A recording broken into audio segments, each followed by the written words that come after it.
Hi friends, అందరికీ నమస్కారం. ఇందాక వీడియో చెప్పినట్లాగా ఇప్పుడు మనం ఒక మంచి రెస్టారెంట్కి వచ్చాం. లైఫ్లో ఫస్ట్ టైం నేను హార్స్ మీట్ ట్రై చేస్తున్నాను. ఈ డిష్ పేరు డ్రస్ ట్యాక్ అని, ఒక horse meat. So let me try this first bite అనమాట. సో అది ఎలాగుందో ఒకసారి చెప్పే ప్రయత్నం అయితే చేస్తాను. లైఫ్లో ఫస్ట్ టైం నేను తింటున్నాను.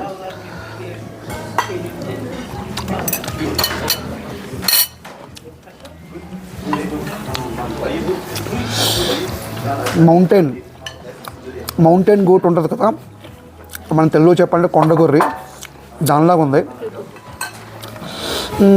మన మీట్ లాగా, మన మటన్ లాగా ఉంది, కాకపోతే కాస్త టేస్ట్ డిఫరెంట్గా ఉంది. ఈ డిష్ చేయడానికి మినిమం వాళ్ళకి 1.5 hours పట్టిందనమాట. మీకు చూపిస్తాను. దీంతో ఇలా ఉంటుందన్నమాట.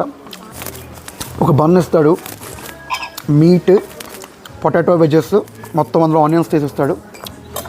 టేస్ట్ అయితే ఓకే, మన ఇండియాలాగా మసాలాస్ అవి లేకపోయినా